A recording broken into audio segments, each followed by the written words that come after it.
Okay, well, I appreciate you all tuning in to this webinar. We're going to be talking at length about how to integrate nutrigenetics into a healthcare program.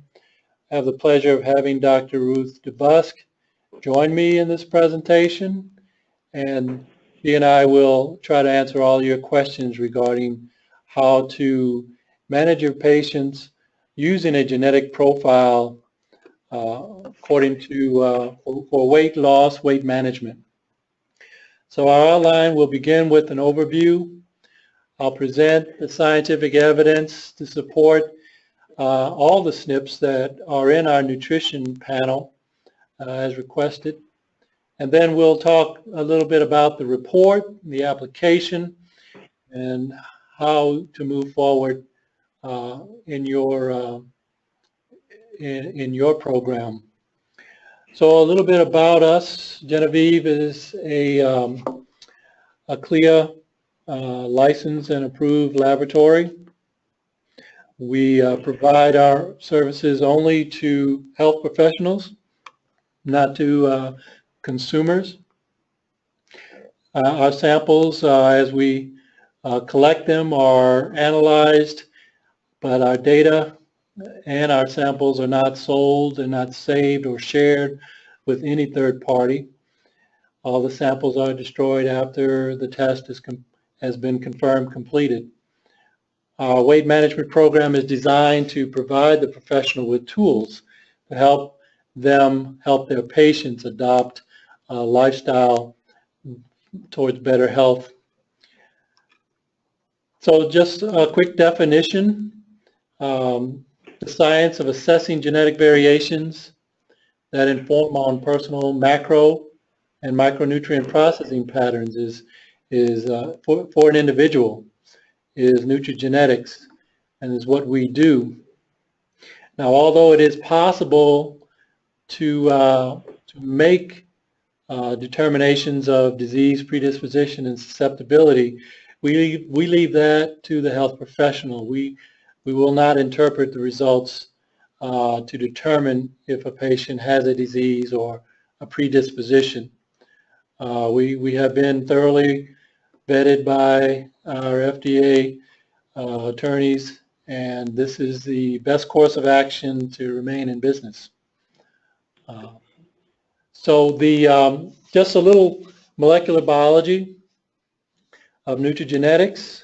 If you remember, our genes come at the DNA level, and our amino acids are coded by a 3-nucleotide codon that produces a RNA, which results in an amino acid that will be part of the protein. There are several kinds of mutations that occur in the genome. The ones we are interested in are referred to as missense mutations, because the silent mutation doesn't change the amino acid. So the C changes to a T, but the amino acid remains the same.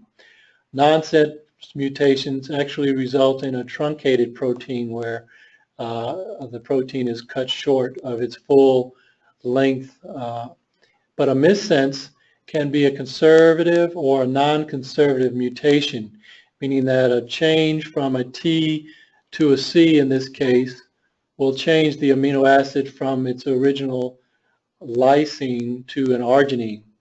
And this is conserved because the amino acid that's taking its place has similar characteristics of the initial one. There's a positive charged amine group in this amino acid, arginine, as there is in lysine.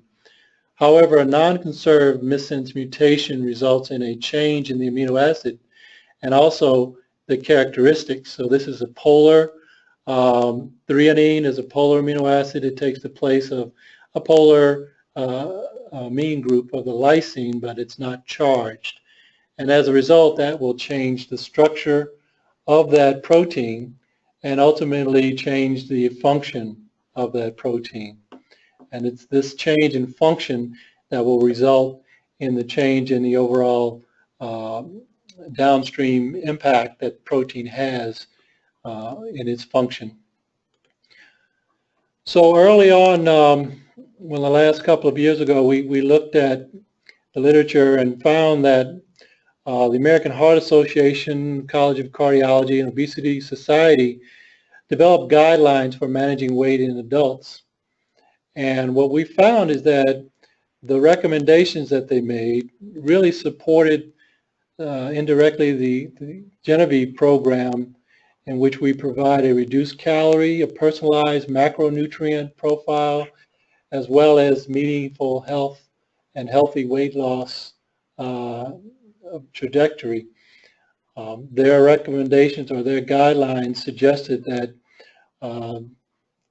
our program has very, very little risk to benefit, and the benefit is substantial, and there have been enough random controlled trials, RCTs, or meta-analysis to not warrant any additional information. And so what our diets, what our profile suggests, that a total energy intake of 1,200 to 1,500 calories for women, 15 to 18 for men would be appropriate. Targeting food groups, that is the macronutrients, while achieving energy deficit is important. Also, a weight loss of 3 to 5% overall will produce clinically meaningful benefits. And this again is from the guidelines.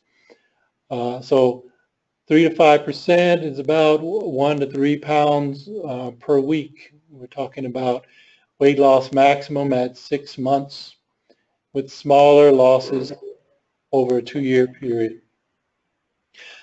Oh, and additionally, lifestyle recommendations that were given by the guidelines include reduced portion sizes, increased physical activity, structured behavioral changes, that is self-monitoring, and also there's an emphasis on the loss of fat, targeted loss of fat for greater sustainability over the long term. So with that in mind, the evidence has mounted. Martinez and Milagro put together a series of a search algorithm through PubMed, and found that there are considerable amounts of studies, both reviews and individual studies with considerable numbers of patients, that suggest that nutrigenetics, genetic variations, polymorphisms, macronutrients are very much a subject which is the basis of developing a personalized nutritional program. And so it's up to us to kind of parse all that data. And overall, weight loss in obese and overweight subjects tend to target, or programs tend to target, these groups of SNPs currently. There are over hundreds of SNPs that are involved in metabolism, but the evidence we need to mount in order to really target and use those. And if you can see in this group here, I've blocked out those SNPs that are part of our panel for weight loss, both for cellular and nuclear regulation, food intake, metabolism and adipogenesis, cytokine production, as well as thermogenetic processes. And so we tried to make sure we hit all of those areas that impact a person's ability to lose weight.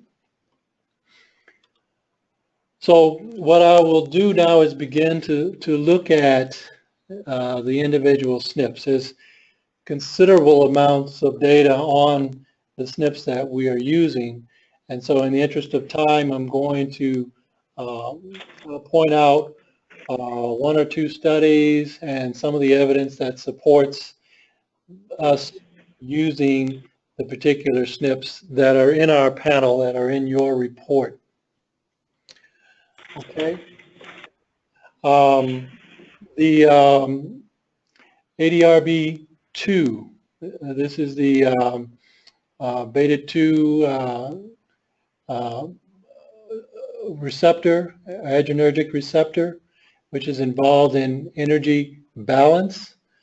In this particular study, genetics and molecular biology, we're not seeing very much a difference in how the various non-carriers and carriers, you see the carriers are in the light colored bar and a line, non-carriers in a dark color. There's not a very distinct difference in how these individuals respond in terms of BMI pre and post diet. However, the difference between the carriers and non-carriers suggests a protective effect. So those that are carriers tend to have less, a lower BMI than those that are non-carriers. So if you begin already with an assessment of a person with a protective effect, then that's a positive contribution to the genetic profile if that person has a glutamine amino acid substitution in that particular gene. The apolipoprotein A2, this genetic polymorphism points out the impact of saturated fat intake. And so in this published publication, we have we're monitoring saturated fat intake with regard to body mass index, BMI, and this is from the Framingham offspring study. And what this little evidence shows is that there's a predictive value of BMI when we look at the ApoA2 polymorphism. Individuals, let's say the TT and TC individuals are here in the circles, and the blocks are CC. So those individuals that have a CC genotype, we predict a higher BMI with intake of saturated fats, or there's susceptibility of retaining saturated fats, more so than those individuals that have the T allele. When you say you have a T allele, both the homozygous and the heterozygous show this lower trajectory or lower increase in BMI as they absorb saturated fats. The clock is one of our recent additions to our report. This is they call it the circadian rhythm gene, or hypothalamic pacemaker.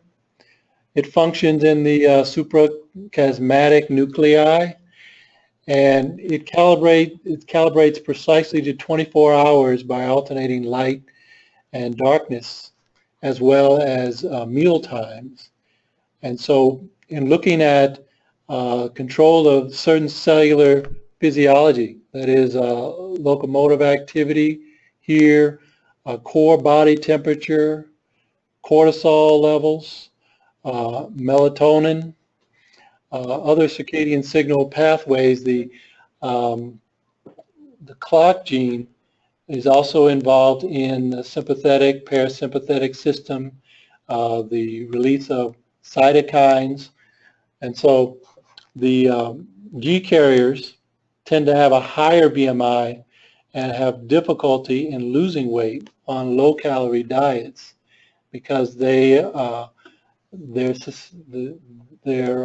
impact of the clock gene that in this variation will resist these types of circadian changes.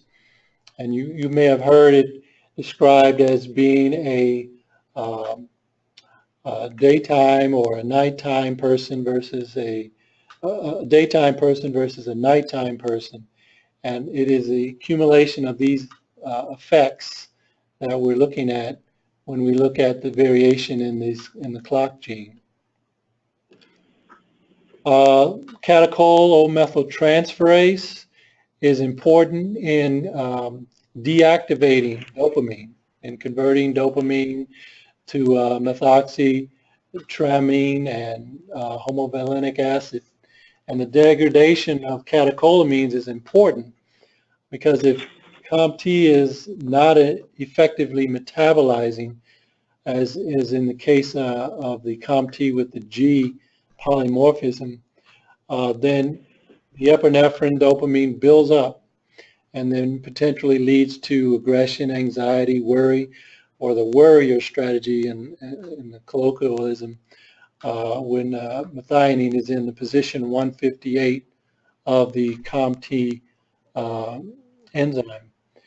If valine is present at 158, this may be associated with what's called the warrior strategy, or there's an improvement in handling adverse stimuli because dopamine levels are controlled.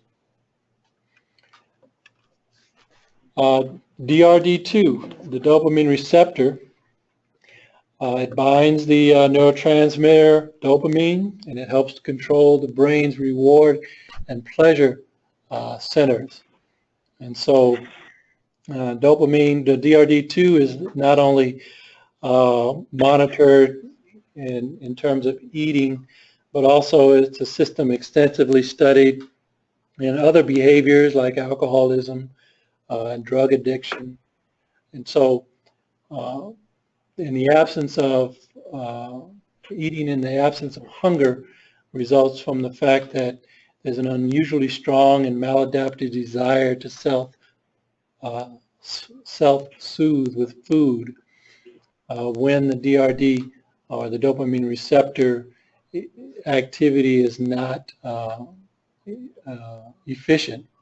And so TT carriers tend to have a higher DRD2 receptor density, which means that they can feel satisfied with less food than those who are TC or CC, which results in a lesser density of receptors in the basal ganglia. Okay, fatty acid binding protein 2. This is in this substitution of threonine for alanine results in an increased affinity for long-chain fatty acids, and as a result, an increase in triglyceride secretion in the human intestinal cell in a human intestinal cell wall. One of the evidence, and in looking at the effect of this substitution in position 54 of fatty acid binding protein on postprandial plasma triglycerides, if we adjust for baseline, we find that those who have a threonine in 54 position have an increase in the triglycerides, whereas those that have alanine are less so increase in that difference from baseline.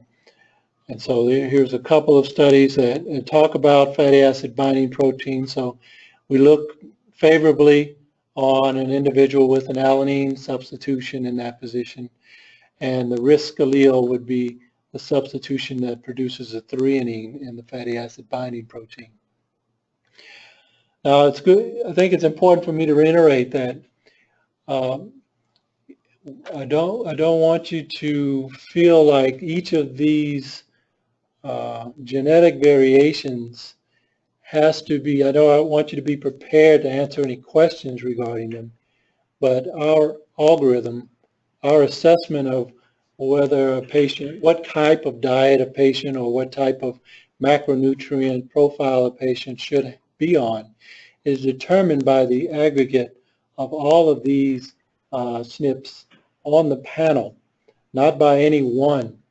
And each of these SNPs, with the help of Dr. DeBusk, has been developed with a weight in mind, with a impact on the profile that we create, because any one individual SNP cannot determine the outcome for a patient in terms of their weight loss strategy.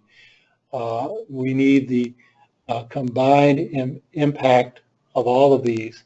And certainly there are more that could impact how a person should approach their diet. And when the evidence develops, we will include those also in our panel as time moves on. Okay, one of the genes that everyone is quite familiar with, I'm sure, is the FTO, fat mass and obesity gene, as it's so referred to. This gene actually has recently been it's recently been discovered. This gene codes for a nucleic acid demethylase, and these are still very young, very new trials or evidence to support the impact that FTO has, and so much of the results are in mouse models. But the impact that FTOs has on the association with obesity has been quite evident.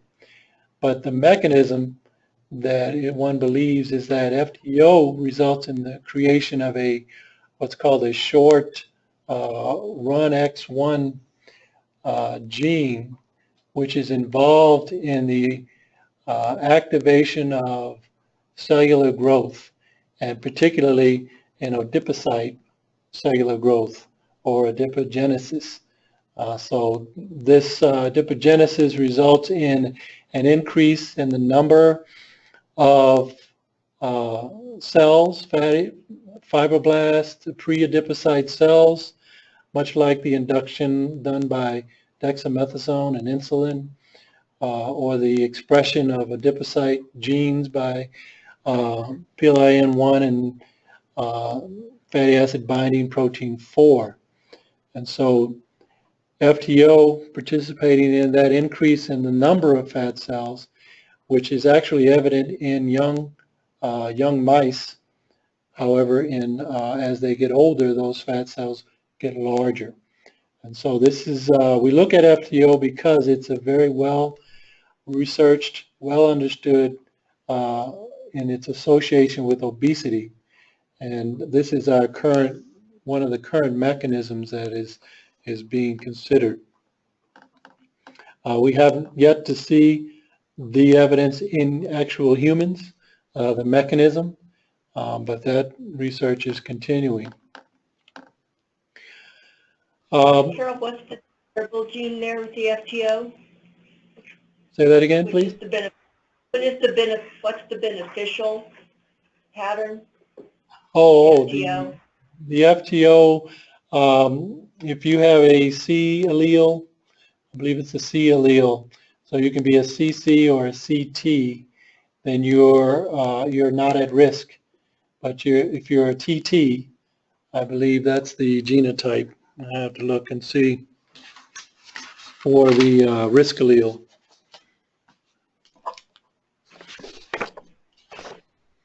We'll look at your report here in a minute, but we'll see where the genotypes are on page 4. So AT. So TT is the wild type, is the normal.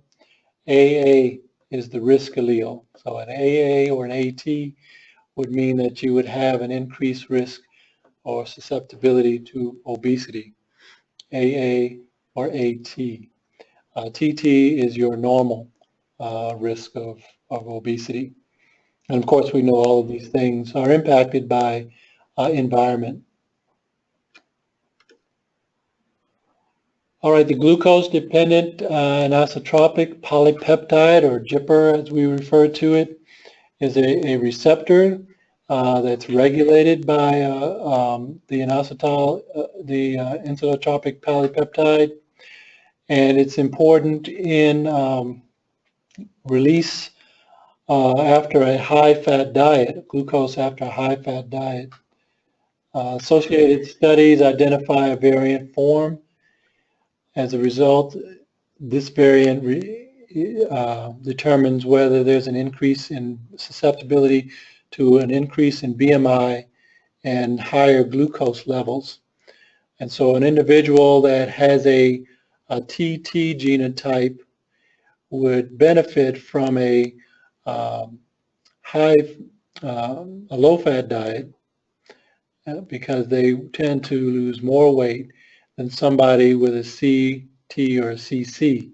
There's very little difference between a low-fat and a high-fat diet for individuals that are CC or CT in the GIPR protein receptor. GLU2 is also somewhat of a recent addition. Glucose receptor 2 regulates the translocation of glucose from outside the cell to inside the cell, and it regulates the magnitude of that glucose intake. So if sugar concentrations in the lumen is usually uptake by sodium-dependent glucose transporter 1, which is always in the lumen, and it transports glucose into the cell. However, GLU2 transports it from inside the cell into the blood. So intracellular vesicles are ready to move GLU2 to the outside of the cell when there's a sugar-rich meal, because the amount of glucose after a sugar-rich meal is too much for the sodium-dependent channel transporter to handle. GLU2 can handle quite a bit because it has a high maximum velocity of binding to glucose and carrying it through to the other side into the blood.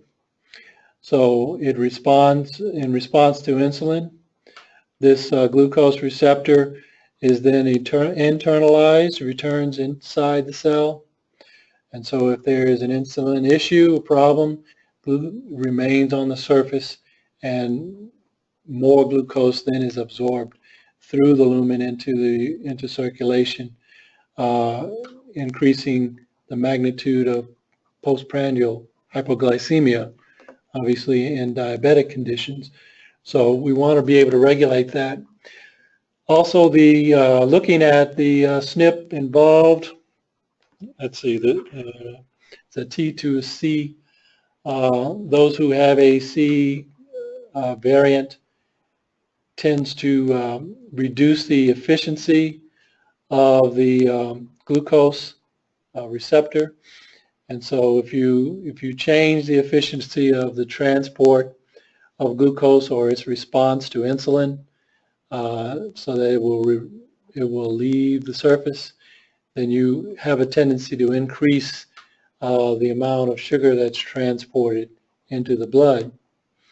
So the GLU2 also impacts how people perceive sugar.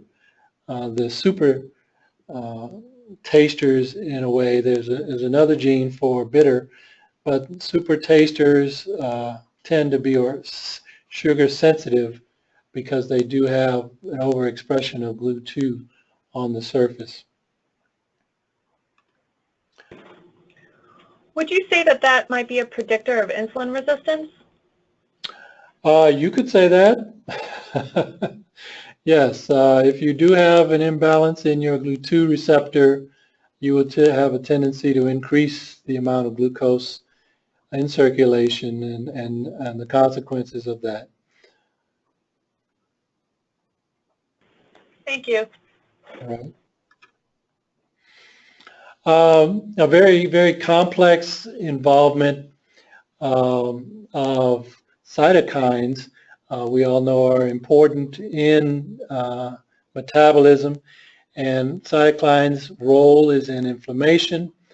And so by looking at the impact of tumor necrosis, factor alpha, interleukin 6, we can show that we demonstrate that in patients with severe obesity and fatty liver disease, expression of these pro-inflammatory cytokines in fatty tissue and adipose tissue is 100 to 1,000 times higher than in normal liver. And so by monitoring the genetic variations, the polymorphisms in both IL-6 and in the variant in TNF-alpha, it's been shown that TNF gene promotes systemic inflammation, which can negatively affect weight balance, and particularly in adipose tissue, as well as the IL-6 levels affect fatty acid oxidation was increased in patients with high fat load, which is also involved in fat maintenance. So we look at TNF-alpha and IL-6. There are other cytokines, but the majority of evidence point to that we've been able to use so far point to TNF-alpha and IL-6 impact on obesity.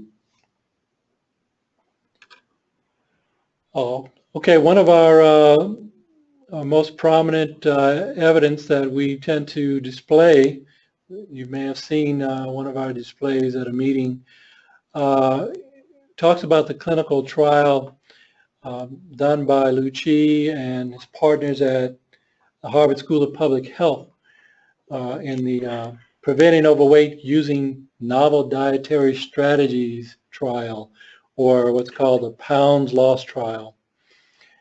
So they looked at several genetic variations, and in one in particular, they showed that patients that are placed on a diet appropriate to their genetic profile could lose up to 76% more weight. And this value has been arrived at by looking at one particular gene, the IRS1 gene, in which patients who were fed a diet that were low in fat, high in carbs, and they had a genotype in the IRS1 of CC, tended to lose more weight than those who were CT or TT. Matter of fact, those on a low-fat, high-carb diet lost about as much weight as those on a high-fat, low-carb diet. However, if an individual was found to have a TT in that IRS1 gene, a low-carb, high-fat diet was more appropriate for that person. And so it is this example that we use sort of as a literally a poster child to the impact that looking at genetic variations can have on your choice of diet. LIPC, or the hepatic lipase gene, affected the effectiveness of therapy, reducing the risk of cardiovascular disease. And what we're looking at here is changes in serum levels of cholesterol, or total, or LDL or HDL levels. This is total cholesterol here. This is LDL here. This is HDL here. And in the upper panel, we're looking at a low-fat diet. In the lower panel, we're looking at a high-fat diet. And so those individuals on a low-fat diet that have the AA genotype do much better in terms of their serum, total serum levels of their triglycerides, their LDL, HDL, versus those who are on a higher fat diet, and they also have an AA genotype. They don't do quite as well. And so it's this variation, again, that we look at in terms of in the genotype for LIPC to determine whether an individual should be on a high-fat or a low-fat diet. And again, this is part of the algorithm. LIPC is weighted, in terms of the fat percentage in their diet, and given other variations in those those genes that are involved in fatty acid binding protein, and some others, IRS1, then we can make a determination, as we'll talk about in a minute, on what percentage of macronutrients a patient should be on. All right, let me see, what is my, okay, I got 5 minutes here. MTHFR is obviously the methyl tetrahydrofolate gene. We all know is a rate-limiting enzyme in the conversion of folate to L-methylfolate. We know that by giving more folate, we can overcome any deficiencies that MTHFR may show in a patient, and we know that it's important in regulating metabolic syndromes and developmental abnormalities. Here's an illustration. L-methylfolate produces biopterin, or tetrahydrobiopterin, which is involved in turning on the tyrosine hydroxylase and tryptophan hydroxylase to make dopamine, norepinephrine, and serotonin. And so we're looking at the C to T. The TT is the high-risk individual, a CC is normal, a CT is intermediate in terms of the activity of this particular enzyme. Here I found a list that you can look at by Dr. Mensah, showing some of the symptoms that result from undermethylation and some symptoms of overmethylation. I think some of you may be familiar with this list. I thought it would be interesting to provide that, and see, you may or may not agree with some of those things, but I thought it was pretty comprehensive. We don't do any assessment in these areas. Just to let you know, we simply report the genetic variation and how it impacts diet, but we don't make an assessment of libido or ADH disposition of your patient. Peroxisome proliferative associated receptor, gamma, is a alanine alanine amino acid located in this gene. Among those who follow an intensive diet and exercise program, subjects with an alanine tended to lose more weight than those with a proline genotype. And so some of that evidence has accumulated, showing that intervention, very well constructed intervention, can actually help patients improve on their weight profile, and in particular those that have the alanine. What we're looking at here is weight change. Those who are, let's see, we're looking at weight change, individual tailored diet guided to increase their level of physical activity. Okay, in the control group, we have very little change. This is our control group. I think I lost my mark. And in the experimental group, we see a much greater change when they're provided dietary advice and guidance throughout their program.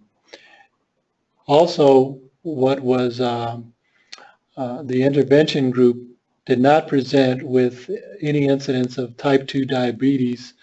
However, the control group showed a significant percentage of type 2 diabetes being presented.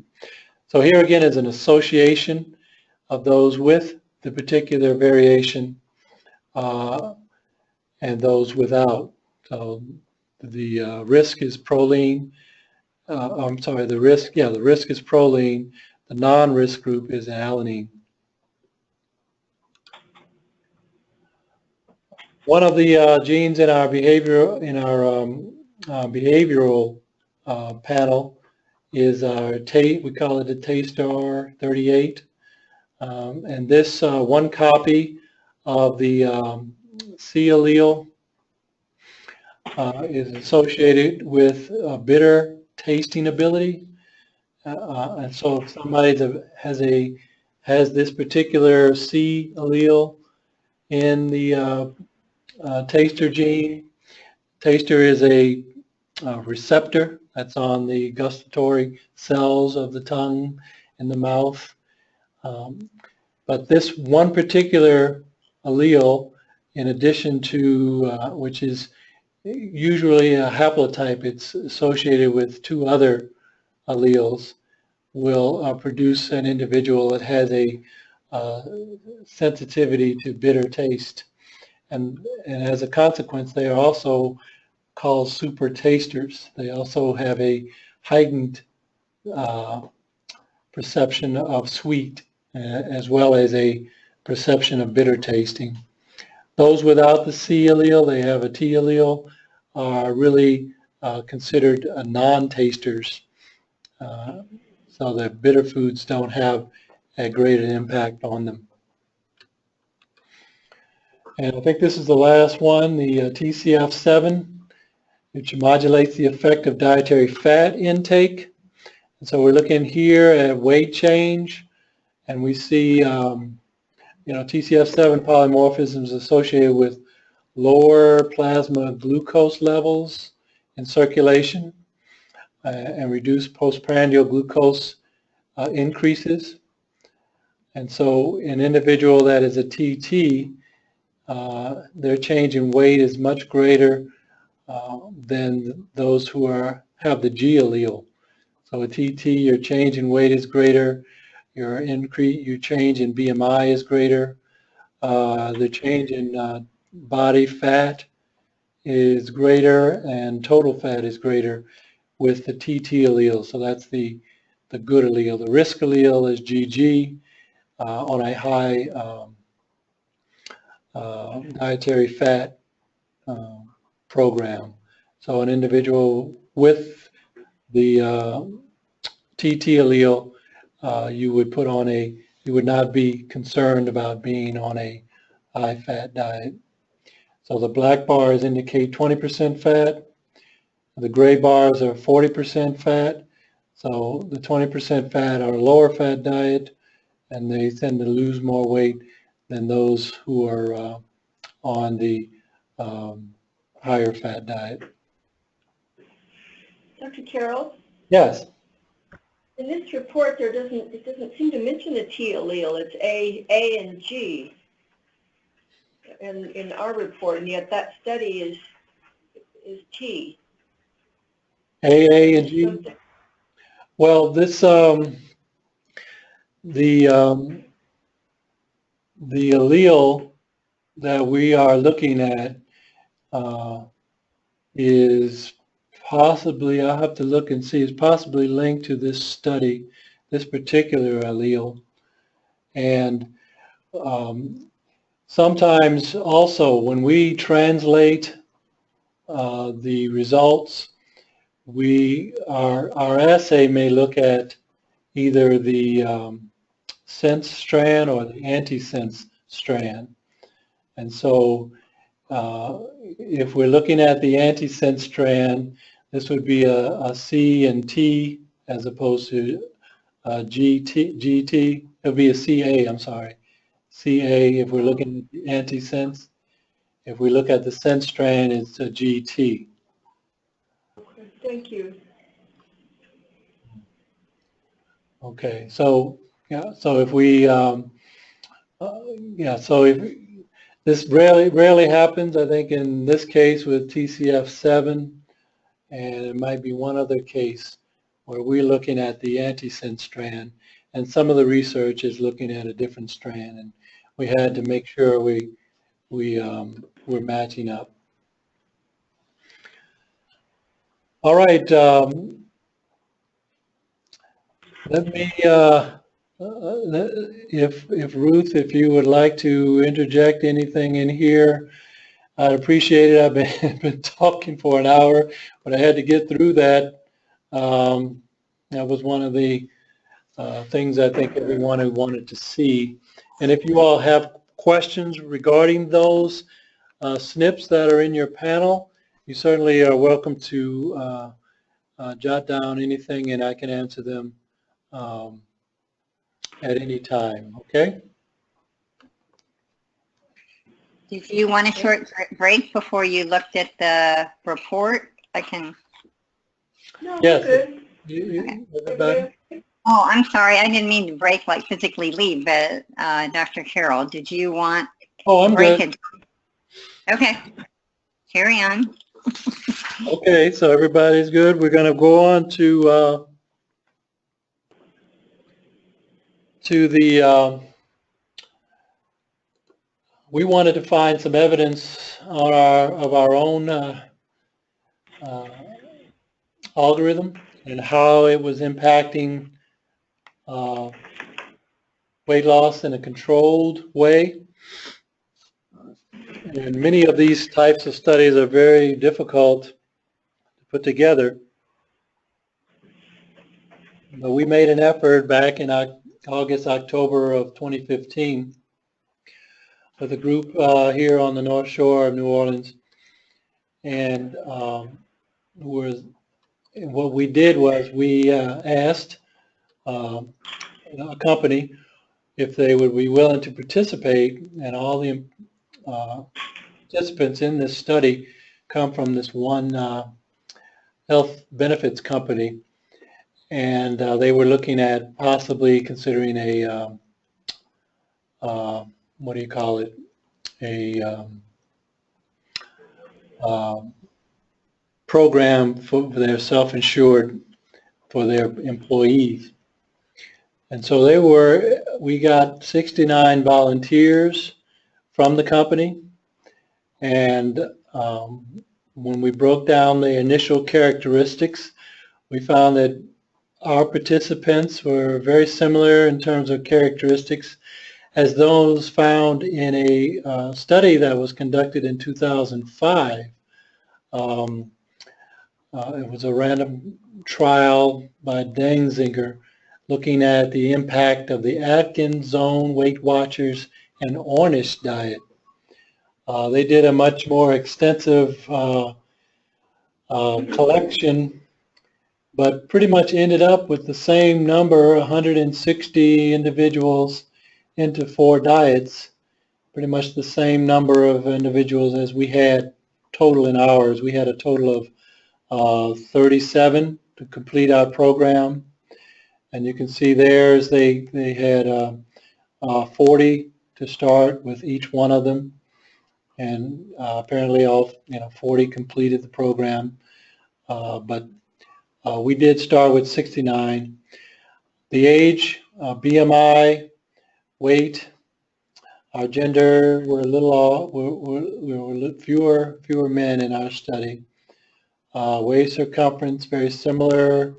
The ethnic demographics very similar, and then the overall calories were similar. And so our design was to take our program, our Genovive program, do a genetic analysis of all the patients and determine what diets they should be on.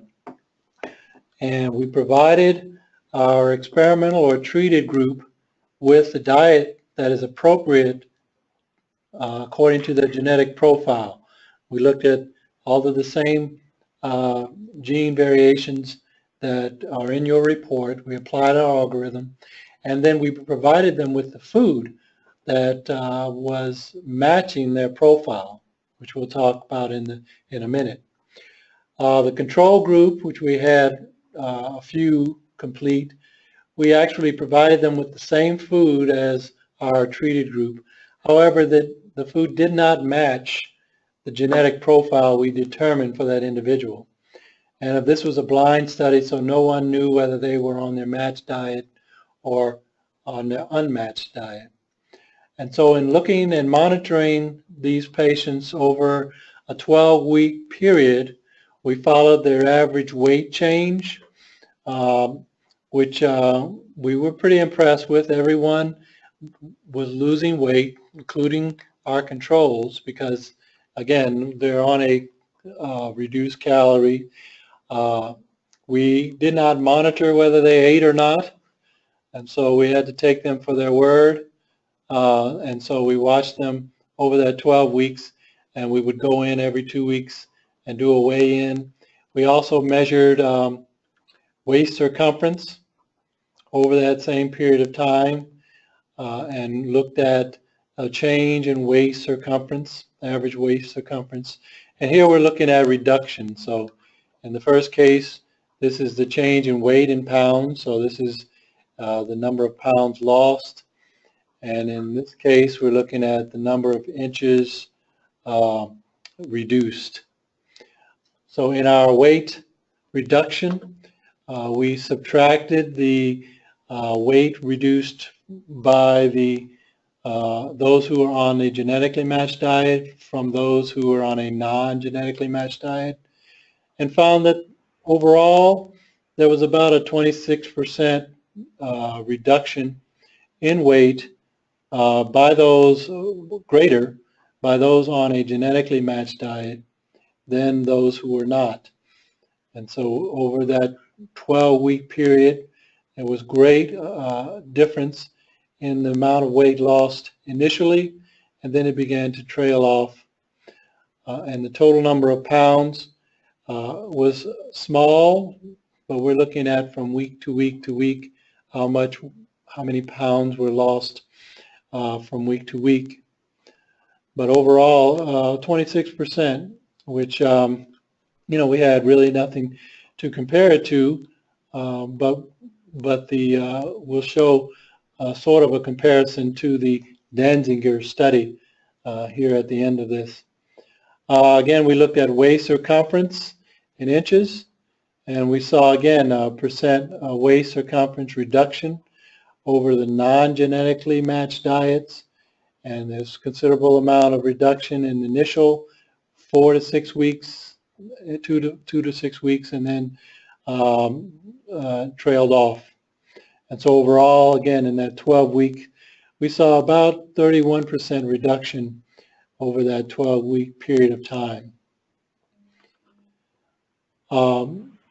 So one of the other comparisons we made in our dietary program was carried over a 12-week period, a 3-month period.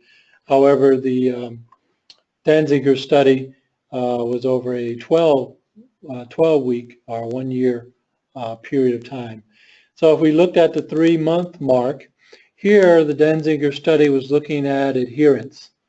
And I thought this is important to point out because an individual who's on a diet has to be given some sort of incentive to stick to that diet, and in order for it to really have an impact. And so we see considerable amount of lack of adherence after about 3 to 6 months in the Danziger study. But if we looked in this space here for how our patients perceive their diets and remain on their diets, we found that at 3 months, we had about 36% remain. Remember, we started with 69, and we ended with about 37 remaining.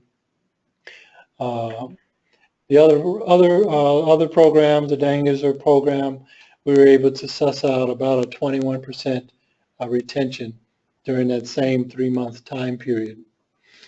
And so overall, we determined that if you place an individual on a genetically matched diet, you'll do much better in terms of weight change per week, as we observed with the Genovive diet, about 1.5 pounds lost per week, which is within the range recommended by the Heart, Lung, and Blood Institute. So we were kind of newbies at putting this double-blind study together. I asked Dr. Gerald Berenson to go over the research with me. He obviously knew my numbers were small, total numbers, and thought that if we can increase the numbers, but he was quite well familiar with um, genetics and improving dietary outcomes, and he's the director, or currently the director of Tulane Center for Cardiovascular Health, principal investigator of the Bogalusa Heart Study here. We're looking at cardiovascular disease over a lifetime of an individual, and he has been really instrumental in helping us stay on track. Okay, so the report that you have consists of SNPs that are involved in weight management. We selected these based on its function, based on its impact, association with weight. There has to be intervention studies to support the association of weight. And then there also has to be some way to mediate or mitigate those impacts with diet and lifestyle changes. Our test results are entered, our SNP results are entered into our patent pending algorithm. We have several patents around the globe, and we're working on a U.S. patent currently. And this algorithm helps us determine the individual's meal program. We also have an exercise component, which I'm not talking about. And we also determine the behavior or lifestyle interventions that might be necessary to help improve that individual's results. So we began with a test for developing a meal program, and we have 4 major meal programs that have been developed from looking at the percentage of where individuals fall within the overall scope of carbohydrates, fats, proteins. These 4 meal plans are also 3 recommended calorie levels, and those calorie levels determined by BMI, age, gender, and activity level. And I think you will be pretty much controlling this component of your report when addressing your patients. And then the behavioral is obviously used strictly for counseling and helping the patient understand how the meals should be prepared to sort of impact or resist their food cravings and control their food portion sizes. I think one of the questions I was asked over the last week was, how do we determine that distribution? We applied our algorithm to the pounds lost, to the participants in the pounds lost trial. They had about 800 participants, and so we applied the algorithm, which was developed by Barbara Ainsworth and Ruth and Rosalind. What's Rosalind's last name? Ruth, I forget. They put this together, and we looked at the population in the pounds lost trial and found a very similar distribution when applying our algorithm to the genetic profile of those patients. And so the feeling was that we're very close in terms of the distribution of our participants. I believe we had about 200 in the launch trial, and in this population there are about 800. And so based on how the genes are weighted and how the algorithm takes that weight and determines the fat, whether a person is fat controlled, balanced, carb controlled, or carb and fat controlled, we're not too far off the mark in terms of the general population. At least that's what we glean from this comparison. Now there could be tweaking involved in terms of whether somebody's fat controlled or fat and carb controlled. This could change if we also add more SNPs. More evidence may suggest the person may be less balanced and more carb control. There could be people who fall on the line, and so we keep that in mind as we move forward. And so our test, as you know, begins with a cheek swab. We analyze our SNPs. They're not 28. This includes the SNPs for exercise as well. And I think we've made arrangements to get your results back to you within 5 days. I think 3 to 5 days or less. And so your report will detail the diet and the eating preference recommendations, and we'll share that through our HIPAA compliant secured server with you.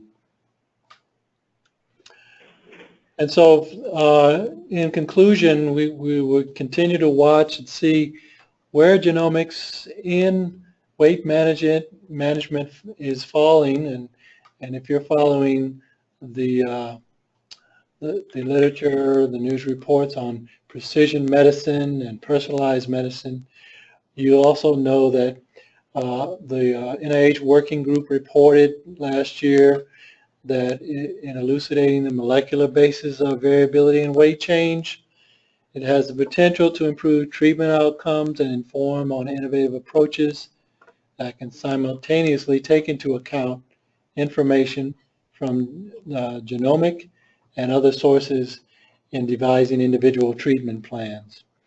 And I'm assuming that's one of the reasons you've taken an interest in this, and we hope that we can provide you with accurate, we know we can provide you with an accurate assessment to help you begin to make those changes in your patients' diets. And then most recently, Medicare will start paying or considering paying for a strategy to help older Americans with high risk of diabetes. And these new benefits may begin 2018.